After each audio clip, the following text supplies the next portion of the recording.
Hello, this is Dr. Kamani, licensed clinical psychologist. Thank you for joining. Welcome to my channel, Lifting As We Climb Consulting Wellness Services, where we focus on supporting individual and collective healing. We have been having conversations since October in relation to supporting the healing of Black women in toxic work environments, because we know that unfortunately Black women have higher rates in terms of having toxic work experiences. So we are having conversations to talk about this issue, to raise awareness so we know that we're not alone, and also know that silencing is a form of oppression, and we're standing up and saying, no, this happened to me. It doesn't mean I'm a victim. It means I'm a victor. I'm speaking out against it. So today we have our special guest today, Adalia Aborisade. Did I say it correctly? Aborisade. Aborisade, yes, beautiful. And I love your hair. I was actually watching your video as you were getting the hair process done. I was like, you go, girl. I love it. I love it. So I was just telling the audience that we are here talking about Black women in toxic work environments. And our focus is not just on, yes, we've experienced it, but also how do we heal from it, right? Because we want people to know that healing is possible and you are living your best life, right? So, first of all, I want to say thank you for joining. And it is almost surreal. I watch you all the time on video and now to have you as my guest. So thank you so much for being here. You're very welcome. You're very welcome. Awesome. So if you could introduce yourself and then we'll go into the conversation. Hi, I'm Adalia Aborisade. I am originally from Houston in the U.S., currently living in Mexico City, Mexico. I am a retired teacher, educator, although I guess in this new stage of my life, I am still an educator. I'm a financial educator. I help Black women master their money so they can live the life of their dreams, whatever that happens to look like. Yes.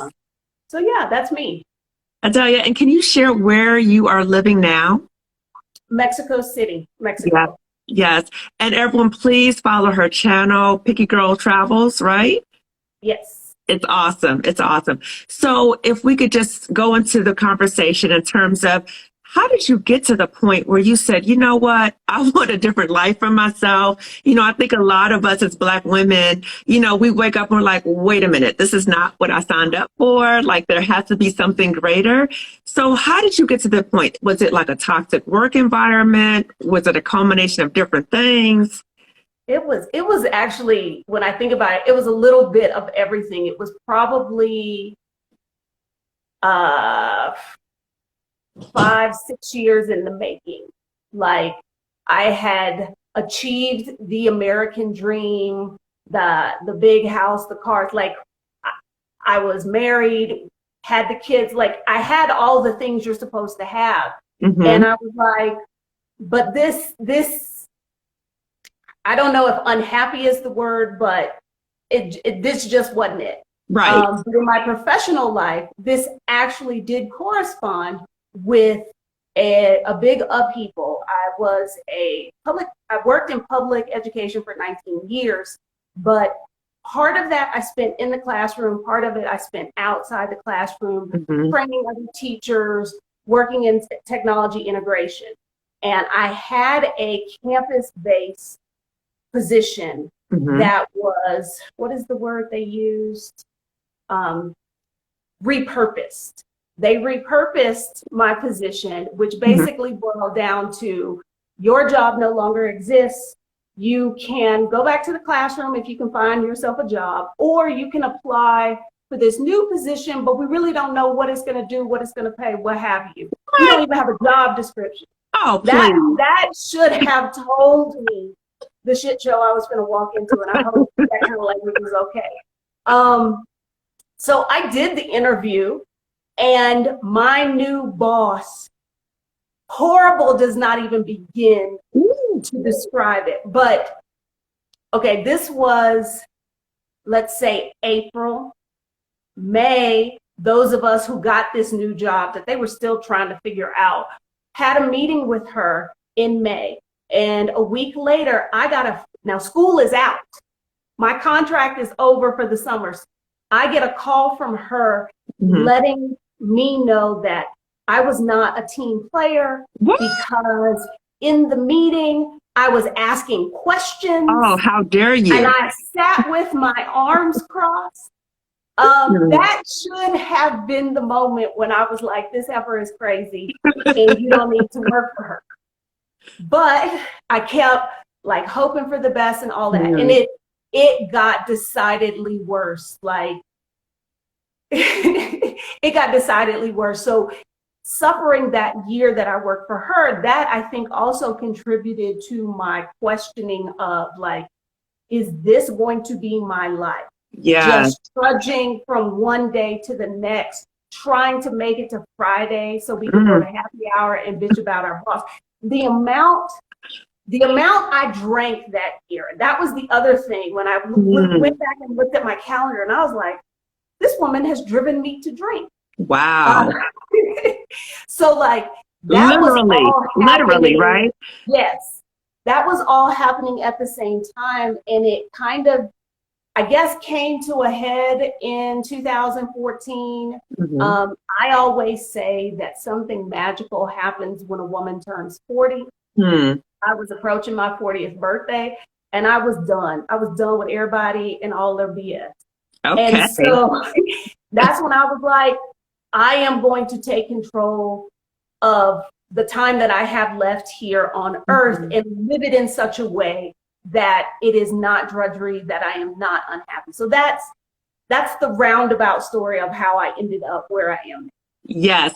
And Adalia, I'm sure so many people can relate to what you're saying, that the themes are so similar. I definitely relate to what you're saying in terms of this repurposing of jobs, right? And then phasing out the job. And, you know, you're like, where did this come from, right? And just that ambiguity about what's happening and kind of expecting you to kind of ride with it. But also you talked about, Adalia, like this hyper vigilant, like looking at you in terms of what are her mannerisms and then perceiving or misperceiving them to be something else because of the stereotypes about Black women, the angry Black woman, and you're not a team player and all these. And it's like, I'm just asking questions, like, how dare I ask questions? And so that makes you intimidated. So now you're trying to put me in my place. But you were like, you know what? I'm done with all of this, right? This is all ridiculousness. And I've spent so much of my life taking care of other people, doing what I'm supposed to do. And all these material things are just not fulfilling me and making me happy, right? So you talked about Adalia, like she literally, that job condition drove you to drink, right? So it was like, it was so stressful. Like I need to do something because this is stressing me out, right? So what were some of the other symptoms you were experiencing during that time that you knew like, I'm not happy, I need to make a change? I was exhausted all the time because I spent every day walking on eggshells because I didn't know what was going to set this woman off. And then as the year went on, it became very evident that the issue, she was a little crazy with everybody, but she had a special issue with me. Yeah. I mean, like when it all came to an end, our last correspondence was, I will not have correspondence with you unless HR is present. Like, because I was like, I don't know what your beef with me is. Is it the color of my skin? What is it? But I forgot your question. Well, I was saying like what other symptoms you had, right? Yeah. So like I was always stressed. I would say, and this is also symptomatic of other things that was going on in my life. But after I changed my life, my best friend said, you know, you are so light now. She said, before you were walking around with the weight of the world on your shoulders. Wow. And of course, I didn't notice it because that's just how that was my coping. That was my coping mechanism. You know, you put your nose down, you get your job done, you have to do to get by to make it to another day. And like I didn't realize this at the time either. I ended up with like neck and back issues because of the amount of stress I was carrying in my upper back. Man, that's intense. Wow. That's intense. So, you know, it's interesting, Adalia, because you talk about you just kind of plowed ahead and you didn't realize what the toll it was taking on you, but other people could see it. Right? Other people can Oh, yeah. see it. And so, it's interesting that, we think about, as Black women, that we're always taught to keep going, keep going. You got this, we're strong, we're strong. Yeah, we are. But sometimes we get tired and sometimes we get hurt and sometimes we need to pivot and say no more. This is ridiculous, right? And so I remember also like people around me, they would say like, wow, like, we can feel the heaviness, right? Because you're carrying that heaviness. And what's so toxic is, guess what? Those toxic people come to you in your house.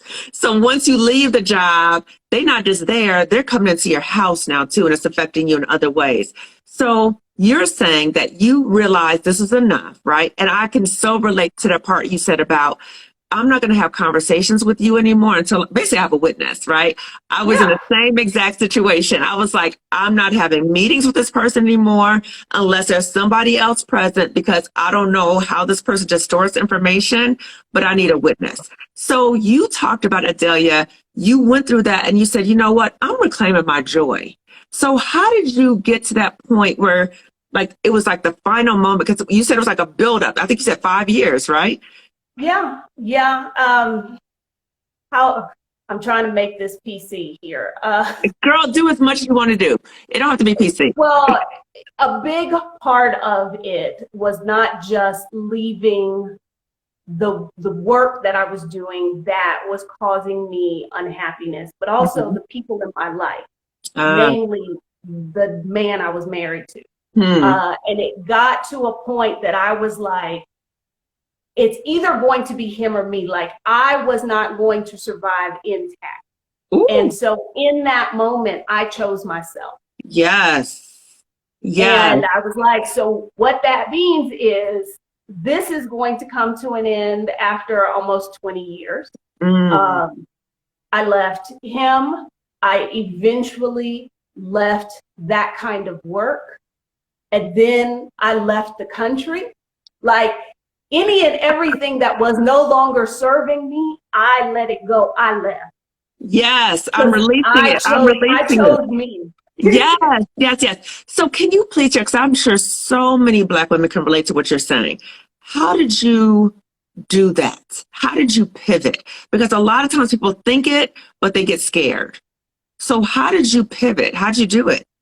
I think it was, I guess, a survival instinct. Because I had spent so much time making excuses or trying to justify all of these things that were going on. And when it clicked to me that this is going to do you in, like, and I looked at it like, okay, so if this is all the time I get on life, in life, on this earth, is this going to be it? Ooh. That I have spent almost 40 years here and I've had very little joy, like no. And so that I think helped me move past the things that had been roadblocks for me before. Yes. What will people think? Will I be a failure? Like leaving an industry that I worked in, like, am I going to be able to eat? Like, I was like, you know what? I can figure all that stuff out. Because I can't do worse than this, right? No, and that's exactly it. But what I'm not going to do is continue to suffer and make other people's lives palatable while I'm suffering. Like, I'm done with that. And I think that reaching that breaking point was what my best friend will say, like, obviously now, like, you don't give a F about anything. Yes. And that's really it. So now that I'm this way, like, those things that would have stopped me before don't. Yes. So it's like you were pushed against the wall, right? And it was like, okay, what am I going to do to survive this situation? And it was kind of like what Iyanla Vanzant says, like, I was broken wide open. This situation happened. I was broken wide open. I was like, well, there's nothing else that could be worse than what I'm dealing with right now. So I need to move forward. And that part about reconnecting to your joy, I think that's so revolutionary for us as Black women, because we are not given permission to have joy, right? We're always looking out for other people, getting this, doing that, taking care of other people. And so you said, no, I want to reconnect to my joy. How did you even figure out what gave you joy? That's an issue. A lot of Black women are like, I don't even know what gives me joy. that wasn't an easy thing to do. Like that took work because how I had lived my life up into that point. That like I said this in a podcast interview I did. It was for my podcast, but with somebody else, that really, when I thought about it, for the first half of my life, I never really dreamed because I was very much in a survival mode. The choices I made were about, is this going to give me security? Is this going to provide for me in that sense?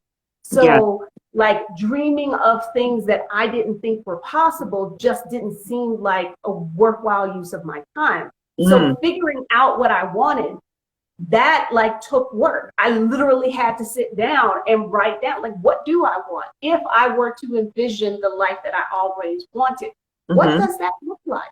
If I don't have X, Y, and Z holding me back, what would I do? So it wasn't like it just instantly came to me. Like, no, I had to like work through some stuff to figure that out. Is there something like, it's the irony, you had to work to dream? Yes. Without barriers, right? And so as you were doing that, did you notice that were there like some naysayers, like self messages in your head that would challenge your dreams? A little bit. One of the things I talk about a lot is I believe that the way women are conditioned in the West, and particularly in the US, we are taught to dismiss that inner voice. Okay, that instinct we have. And so what I had to focus on was paying more attention to it. Like, if I'm doing this thing, but on the inside, I really feel like, this really ain't my vibe, like, honor that. Don't silence it and just plow through anyway. So for me, a big piece of it was really getting in tune with how I felt, because I ignored my own feelings for so long, trying to, like make everybody happy and make things go smoothly. So I really had to tap into that more than I did. Wow. And what was that like? Because it was a foreign experience to reconnect to your dreams, reconnect to your joy. What was that like as you were doing that? On the one hand, it's scary because this is all like undiscovered territory. But on the other, there is definitely kind of like the joy of discovery there, like the joy in not having everything planned and everything figured out. And like, we'll just go with this and see where it goes. And if I like this, we'll keep doing it. If I don't, I'll do something else. Wow. Was that your way of thinking before, like your mind frame? No. Oh my gosh. I've talked about this in other spaces. I really very much grew up without a safety net. That's one of the reasons, like after some therapy and whatnot, I can see why I didn't like dream of things, because it was like, if I don't make sure I've got money coming in, I can eat, I can keep a roof over my head. Like I didn't have the backup that most people do. Yes. So I was always trying to anticipate future problems, future issues, so I would never be caught off guard by something. So no, like my cousin, who I think was watching, she once called me bohemian. And I was like, what? And then I looked up the definition and I was like, okay, yeah, I guess that is how I'm rolling now. Because no, this is not me before. Wow. Everything, if it didn't need to be calculated, I needed to have weighed the odds and, have a certain amount of certainty about things. And now I'm chill now. Wow. So Adalia, can you share, like, because you made like monumental moves, right? So you moved out the country. How did you even figure out, wow, I want to move out the country? And then how did you decide on Mexico City? How did that even come to be? Living outside the US was always something I wanted to do, but I didn't think I could do it for most of my life. Okay. But once I was like, what are the things I really want to do? That came back to me and I was like, okay, so how can we make this happen? Because I was a certified teacher in the States, that was a very easy way, because there are networks of international schools around the world that have classes in English and look specifically for US certified teachers. Right. So that made that initial jump really easy because literally all I needed to do was find a job. Mm-hmm. They would pay for airfare, visas, housing, all of that. Wow. So I just needed to find a job. I was like, okay, I should be able to do that. And that's what took me to Tegucigalpa, Honduras, which I knew was not going to be my forever home. But that was my way of getting out.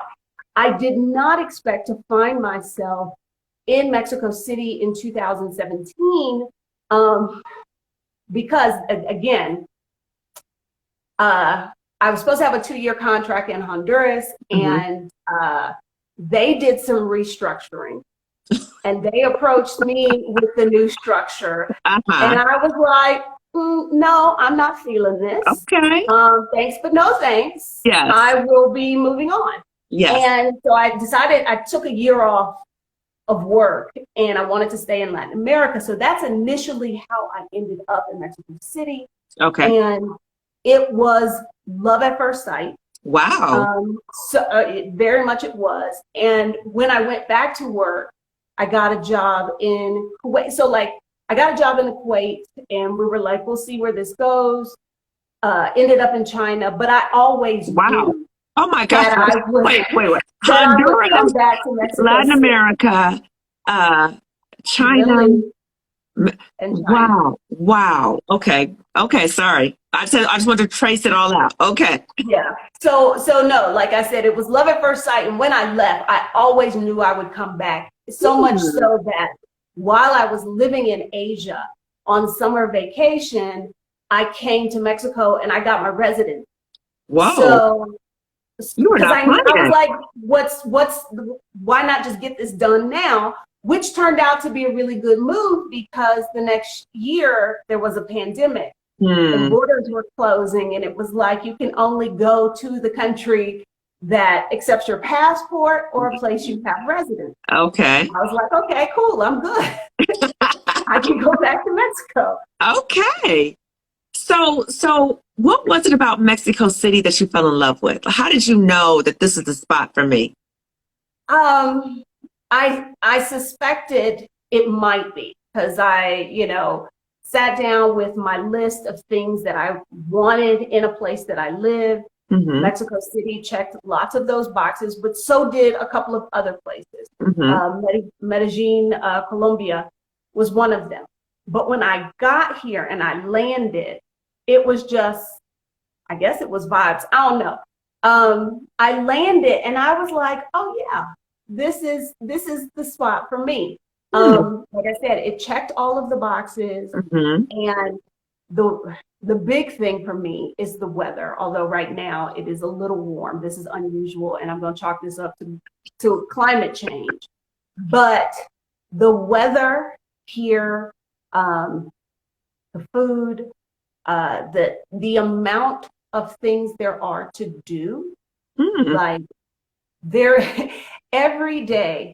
There is something to do. You can just happen to, like, we were walking around downtown one Sunday, turned down the street, and there's this whole Aztec sun god festival. And hundreds of dancers in traditional clothing. They're dancing, they're inviting us to come in. Like, that's a Sunday afternoon. Okay. So this is very much my favorite place in the world. Wow. So you plan to remain there? This is my home base. Okay. I could possibly see myself splitting time between Mexico City and some other place. Okay. But like for me, this is home. Okay. So you felt welcomed when you were there as a Black woman. You felt all those things. It was hitting it. Okay. So yeah. Question, I want to go back to the decision when you said, you know what, I'm leaving this job, I'm leaving this marriage, I'm leaving the United States, all these different things. Your circle around you, how do they respond to that? And I want to speak to that because so many Black women are discouraged from doing things courageous because of, you need to stay at that job, it's a safe job. You need to stay here because this, right? So how did your circle respond and how did you deal with the feedback of your circle? I think I was very fortunate.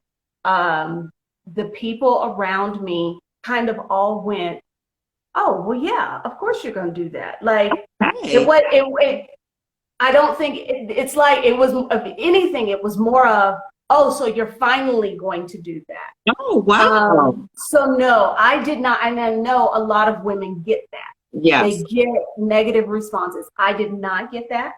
Now, people may have thought I was crazy moving to Honduras because I took my youngest daughter was 15 at the time. She went with me. Mm. This wasn't too long after a couple of the cities in Honduras had made like the murder capital of the world list. Wow. So I'm not going to say everybody thought I was like completely sane, but they were all supportive about it. Like, if that's Good. what you want to do, go for it. We got you. Yeah. So I often refer to them as Team Adalia because they were pretty much like, okay, so what do you need to do to make this happen? We all need that. I do consider myself very, very fortunate. Yes, yes, yes. And what would you say to Black women right now who were in that position you were in 5 years ago? What would you say to them if they're listening right now? Choose yourself. That is what I will tell a Black woman every time. Okay. Because I don't believe choosing yourself can ever be the wrong answer. Agreed, agreed. And Adalia, as we're winding down, if you could just share a little bit in terms of your best life, like what services do you offer to support Black women? I know you have a lot to offer. Well, primarily I work in the financial literacy, financial education space because a lot of what I was able to do, or what I am able to do, is because I had a pretty good foundation financially. And understood how to make the most of the little nickels and dimes I was making as a public school teacher, because I was not making a lot of money. And I sort of feel a responsibility to other Black women to share the knowledge that I have. Yeah. So I talk to people one-on-one, whether it is about finances or it's about maybe moving abroad or like spending long-term travel, that kind of thing. I answer questions one-on-one, but I also have a group program that's launching this month. April happens to be Financial Literacy Month, called the Financial Confidence Academy. And really, it's about helping Black women specifically develop the financial confidence so that they can make those moves to live the life they want. Yeah. So if it's like, how do I invest? How do I put my money to work? Or I'm, concerned about making sure I got enough money for retirement. How can I do that? Yeah. It's a monthly membership program that does that. It's a small group environment as opposed to one-on-one. Yes, that's beautiful. So it's kind of like, how do we choose ourselves without the yes, but? Because it's always like, oh, I will want to do that, but I don't have the money to do that. So you are helping to address that barrier, which is beautiful. And how will people get in contact with you, Adalia, to sign up for the coaching program? On Instagram, there is, I believe, a link in my bio. I should be able to tell you to go to pickygirltravelstheworld.com, but honestly, I don't think there's a link there. Okay. But there is a link in my Instagram bio. So now I know I need to get on there and fix that. Okay. But, they know they go to Instagram and click the link tree and connect to you, right? Yes. So, and did you also say relocation specialist? Yes. What is that? I help people who are, because everyone, ideally, like, if the least must-fuss way to relocate is to let your employer do it. But just because you don't have the kind of job that might offer that benefit doesn't mean you can't move abroad. You can't work abroad. Right. So for those who would be expatting independently, so they need to figure out the logistics of how to make a move abroad, but they don't have corporate backing for that. I help people figure that out. Okay. Okay, okay. So it's so funny, Adalia, as we're winding down, that you're talking about reconnecting to your joy, because I'm in Stephanie Perry's YouTube Society. And so we were talking yesterday as a group, and we were talking about, and if you're not following Stephanie Perry, please follow Stephanie Perry too. But we were talking about something that I'm going to be doing and really trying to model for Black women in terms of reconnecting to our joy. So it's so timely that you're talking about that now. You're talking about choosing yourself. You're talking about speaking your truth, knowing your worth, and reconnecting to your joy. So important for all of us to remember that. And so I just want to say to the audience and to Adalia, thank you for tuning in, and thank you, Adalia, for being the guest today. And again, if you have not followed Adalia Picky Girls Travels on Instagram, or start watching it on YouTube, even like she traced like when she got her hair colored. I think it was in Panama, right? Were you in Panama? Yeah, in Panama. And so, I just love the way she talks to you, and it's very like real talk, sister girl talk, right? I don't know how to be any other way, which y'all can tell, because like I'm not the most refined person here, but like, yeah, I'm gonna keep it real. Yes, yes.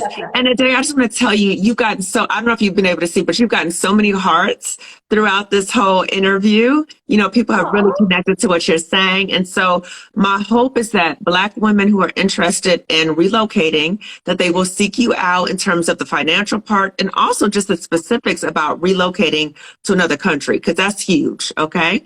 And then I also want to tell the audience that I'll be back again Monday with another guest talking about ways to support the healing of Black women in toxic work environments. But as you said, Adalia, it expands to other areas of our lives too, right? So it gets to a certain point where we look at our lives like, this is not what I signed up for, or it has to be something bigger than this, right?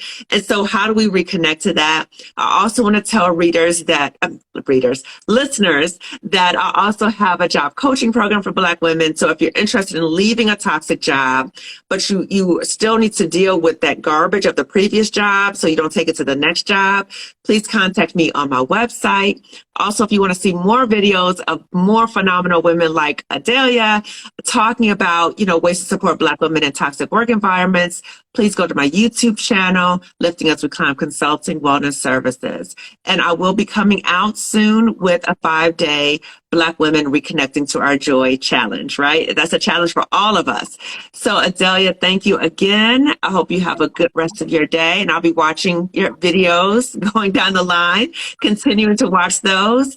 And everyone, have a good rest of your day. Thank you, Adalia. Bye.